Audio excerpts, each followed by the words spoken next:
This is the Fujifilm Fujicascope M36 projector for both standard 8 or Super 8 film. It's a silent film projector. This is R for regular and S for super. Regular is what's sometimes called standard 8, it was the original 8mm format. Focus control. Zoom is by moving the lens ring. Forward with lamp, backwards, reverse with lamp. There's a speed control at the back, slow and fast, that's pretty straightforward. A framing control on top. To thread the film, I'm using standard 8 here. Standard 8 film has relatively large perforations. You can see that they're large in relation to the width of the film. And in fact they're the same size perforations as 16mm film. Standard 8 was superseded, or started to be superseded in 1965 with Super 8. You can see that the centre of the spool on standard 8 is very small.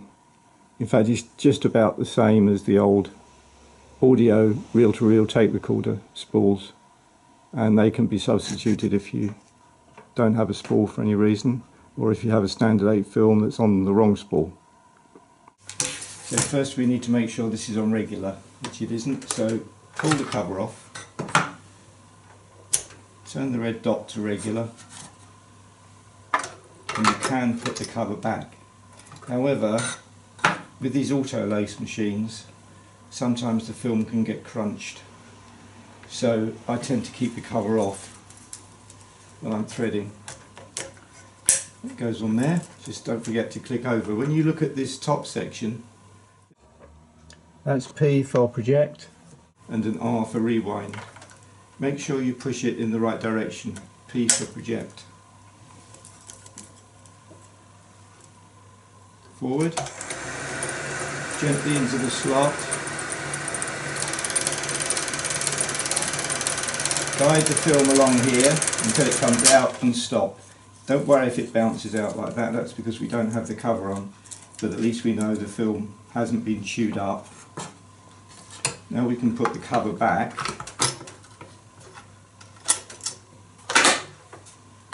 and the film's coming out safely at the end. Switch on,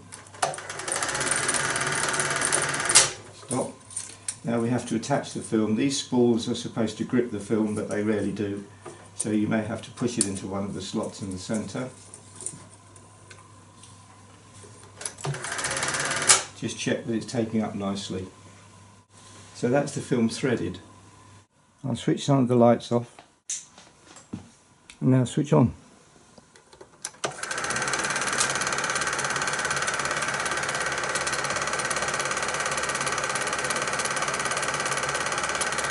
Pictures out of rack and out of focus, rack or frame.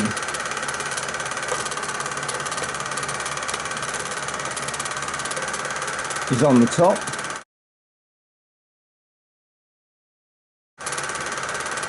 Take some more lights out.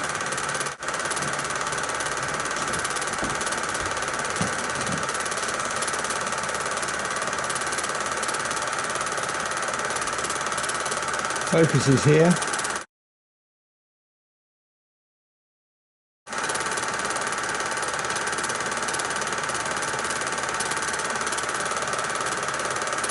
And we can zoom the picture.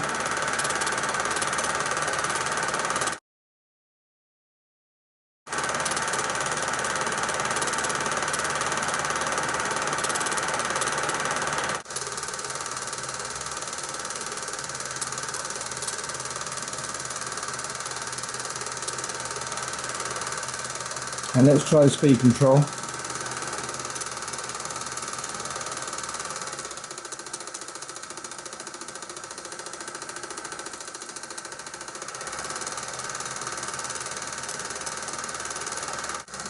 So this is standard 8 film that I shot in 1972 or 73. It's almost certainly Kodachrome, I'm pretty sure, which is why it's retained its colour.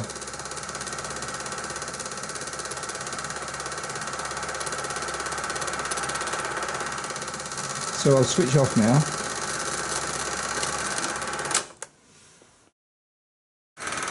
If you don't want to see all of the film, it's generally best to let the whole film run through anyway without the lamp on, rather than go into rewind or reverse.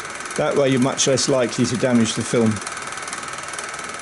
Okay, the film's now run through, so you can take the end of it, fit it back onto the spool.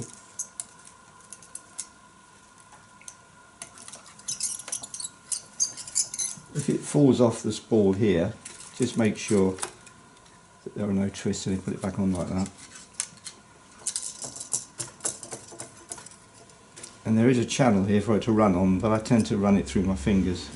So once you're happy that it's on the feed spool, don't forget to turn that lever to the R for rewind position when you're rewinding.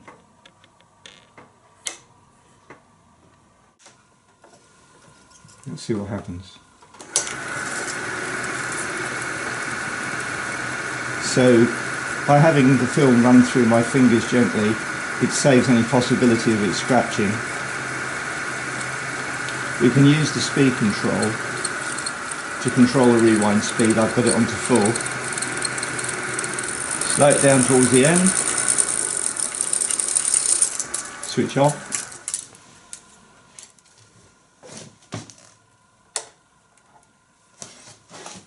As this particular film has a fairly thick white leader, which is normally okay for auto thread, let's just see whether it will thread without the cover being removed. See if it will remove it. Let's see if it will thread.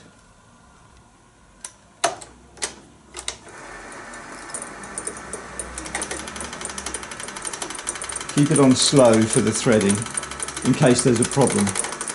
Now, about now it should be coming out of here. It doesn't seem to be, so switch off quickly and you'll see it's got caught and there's some crinkling of the leader there. So that's why I take the cover off, because these auto threads are never entirely safe. So we haven't damaged the picture. We've got a few crinkles in the leader and we won't do that again.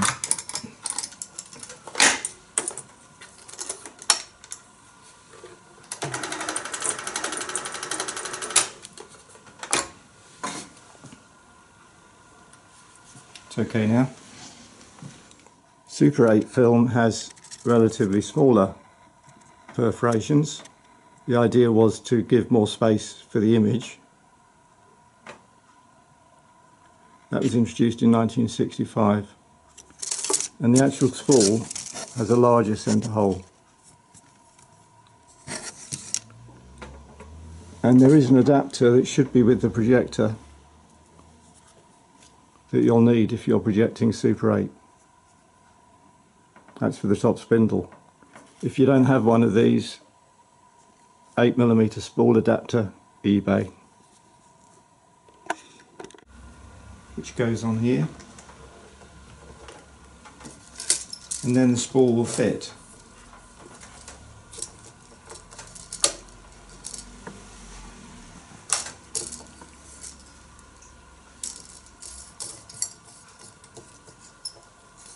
This particular film has a soundtrack on the edge. It's got magnetic stripe on both sides actually, but we won't be trying to replay the sound because this is a silent film projector. There's actually nothing on the sound, so no problem of damaging anything. Now what we must remember to do is change to Super 8. So again, that red dot goes down to Super, keep the cover off, forward,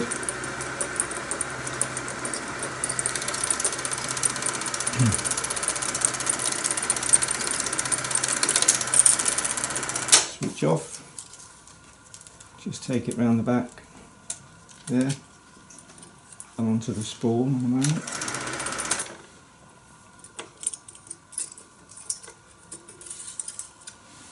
Cover back on. Forward.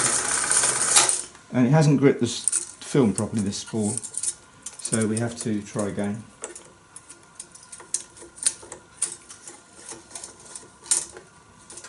Nope, so bend over a little at the top, just so that it can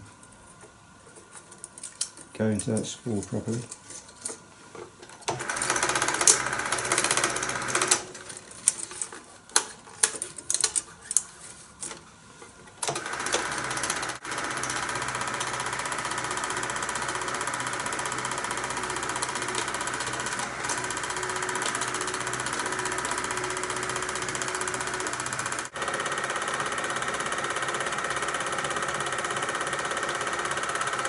You'll see that there's some dirt on the right hand side there. That's dust accumulating in the projector gate. When the film's over, that needs to be blown out with a blower brush or an aerosol airspray.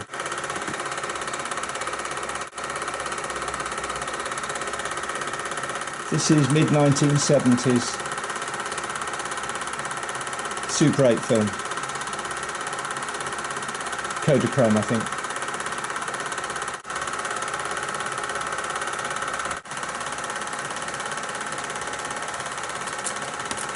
So once you're going to rewind, just find the end of the film, which can be a little tricky.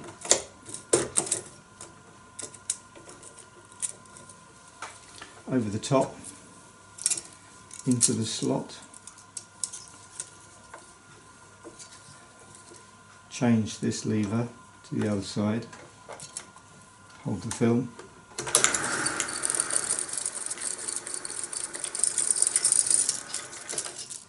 And there we are. With the cover off, you can access the film gate area here to clean it. Blow around there, and that should get rid of any muck that's in the film gate. If the bulb doesn't work and you suspect the bulb has gone pop, then it's fairly straightforward with a couple of screws to take this cover off and then unplug the bulb. And they are still available. Again, should find one on eBay. Halogen lamp. There's a knob at the front that you can adjust the height of the picture with if you need to. This lever is to stop the film, and when you do that, you'll see that there's a heat filter comes into play that lets through just a small proportion of the light through a perforated screen. Not really recommended to show steel frames. Tends to buckle the film. Quality on the screen isn't good.